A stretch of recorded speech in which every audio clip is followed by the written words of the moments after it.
Mesdames et messieurs, bonjour. Vous êtes sur Kivu Morning Post Télévision. Bienvenue dans ce nouveau numéro de Goma App, cette émission qui vous parle de l'entrepreneuriat.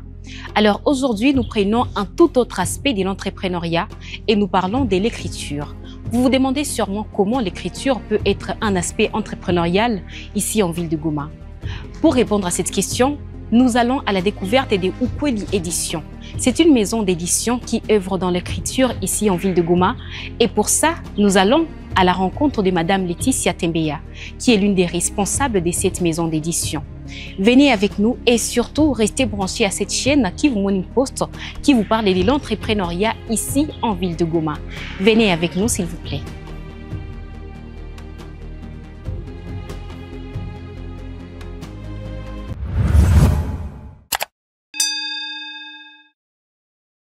Madame Laetitia Tembeya, bonjour. Bonjour.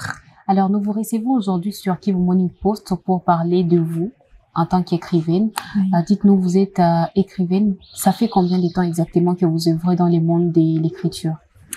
Alors, je suis dans le monde d'écriture depuis un peu longtemps. Je veux dire depuis mon enfance.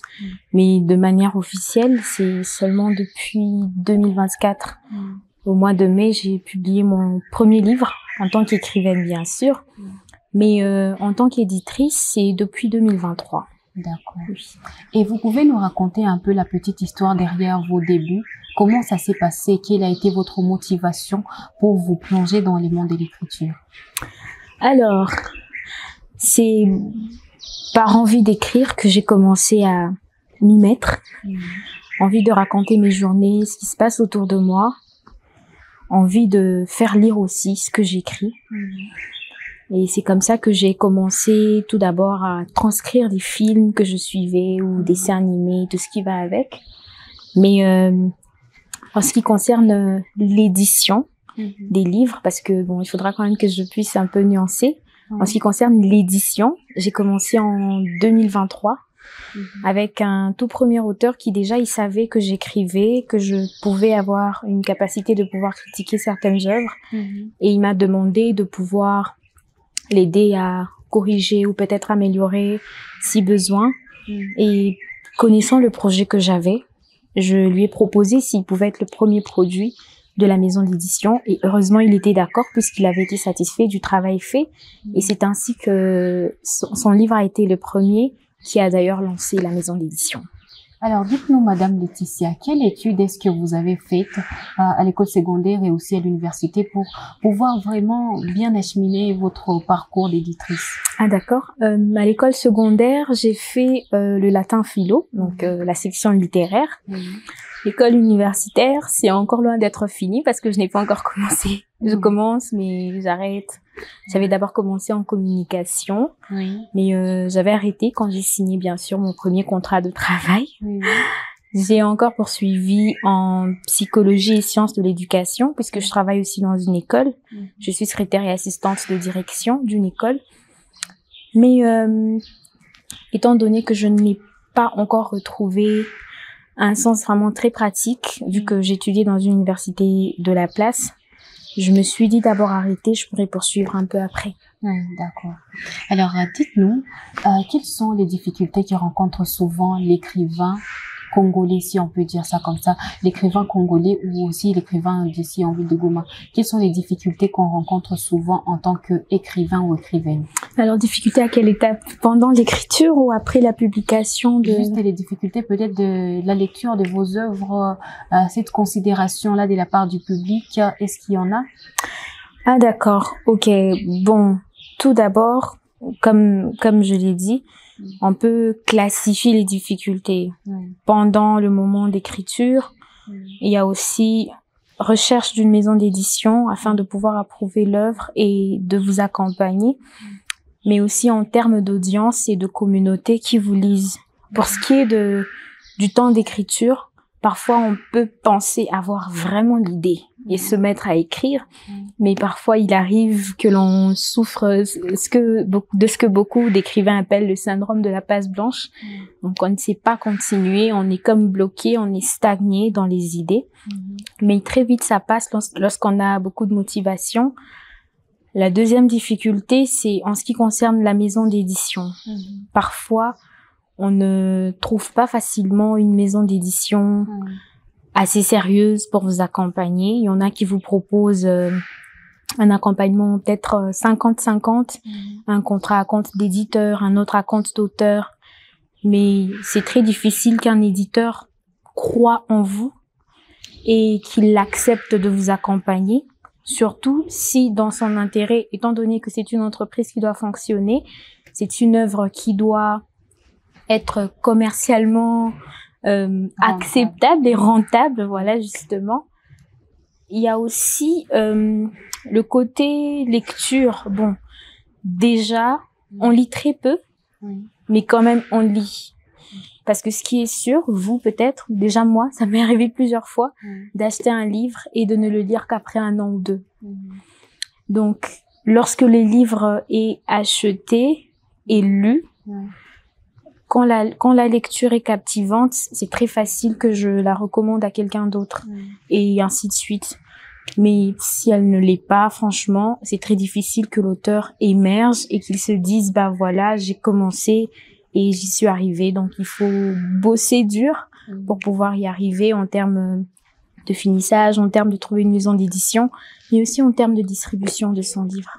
Mais alors, vous pouvez nous dire, Madame Laetitia, comment faire parce que on ne connaît pas vraiment la procédure. Peut-être qu'il y a des gens qui aimeraient être aussi auteurs, qui ne savent pas vraiment comment est-ce que ça se passe. Comment est-ce que ça se passe, dites-nous, quand on a ces idées, oui, on rédige son ouvrage, le livre qu'on veut. Quelle est la procédure pour que vraiment on soit accepté comme écrivain ou écrivaine? Ok.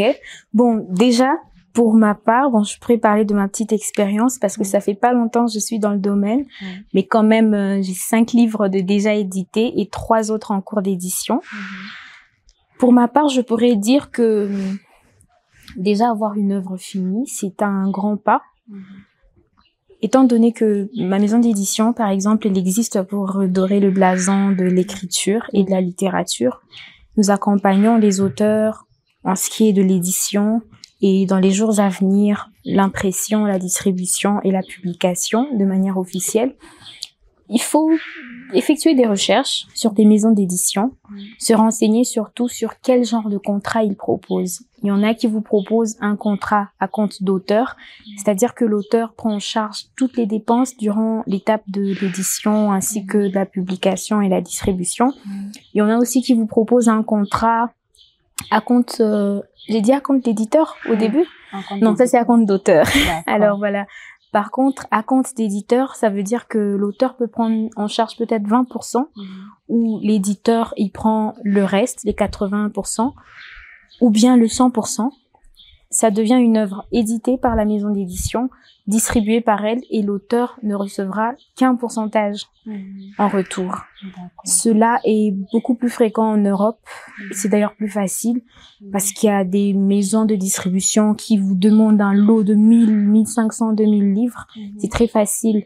Mais ici, c'est encore un peu difficile et je pense que c'est pour ça que plusieurs, moi y compris, on est d'abord en train de fonctionner avec un contrat à compte d'auteur.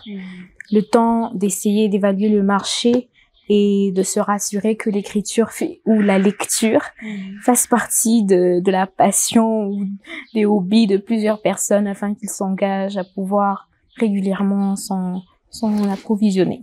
D'accord. Alors, vous pouvez dire que vous avez quelques victoires dans le monde de l'écriture. Est-ce qu'il y a des choses dont vous êtes fière dans votre carrière d'écrivaine? Ok, bon, très sincèrement, le très grand succès, c'était le premier produit. Bon, je peux révéler le titre, La guérison des blessures intérieures de Rémi Bissaga. Parce que, bon, déjà en termes d'impression et de vente, c'est le plus vendu, plus de 1000. Bon, à Goma, ça va. Tant que c'est pas encore sur Amazon et tant que c'est juste imprimé localement. Et c'est un succès parce que c'était déjà un auteur qui avait un nom, pas dans le domaine d'écriture, mais c'est un orateur un peu connu. Et donc c'est un sujet qui a aussi captivé et beaucoup de personnes avaient besoin d'en entendre parler. Non seulement ça, avant publication, mais après le feedback que l'on a reçu. Et grâce à cette œuvre, en 2 ans, avoir 8 livres déjà édités, je pense que c'est quelque chose. Et c'est vraiment le plus grand succès jusqu'ici de la maison d'édition. Alors, vous pouvez nous parler un peu des certaines difficultés liées à vous-même, des difficultés d'ordre. Vous êtes déjà mère de famille, vous êtes secrétaire des directions dans une école, vous gérez aussi plein de choses. Comment vous faites pour gérer tout ça et ne pas vraiment être comme surchargé? Alors, déjà, c'est très difficile de ne pas être surchargé. Déjà, étant humain, on est surchargé tout le temps. Alors, ce que je fais, c'est que je m'organise. Je connais mes priorités. Donc, je suis d'abord épouse, ensuite mère. Le travail vient après. Mais ce qui est bien, c'est que j'ai épousé un homme qui m'aide. En termes d'édition, surtout quand je reçois une œuvre, je sais donner un timing aux auteurs que je respecte très bien. Parce que déjà, dans notre système de travail, parmi nos valeurs, c'est l'intégrité et l'honnêteté. C'est-à-dire que quand nous travaillons sur une œuvre, c'est vrai, nous le faisons pour un auteur qui demande qu'on puisse le faire pour lui, mais on le fait pour d'autres qui vont le lire. On le fait pour d'autres qui vont avoir le produit avec eux. Donc, comment on appelle un produit que l'on fait?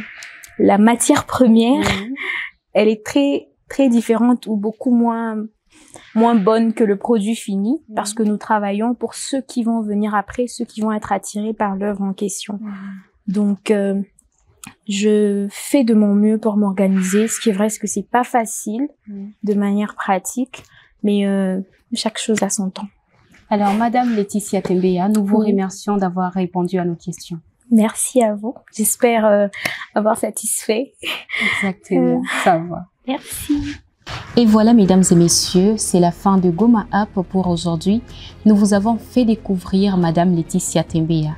Et sachez que si vous vous intéressez à cette maison d'édition, vous pouvez taper sur toutes les plateformes existantes ou Kweli Édition et vous allez trouver absolument tout ce que vous cherchez sur Madame Laetitia Tembeya et sur son travail. Nous vous remercions de votre fidélité. Kivu Morning Post, c'est la chaîne que vous suivez. Merci à vous de nous avoir prêté oreille.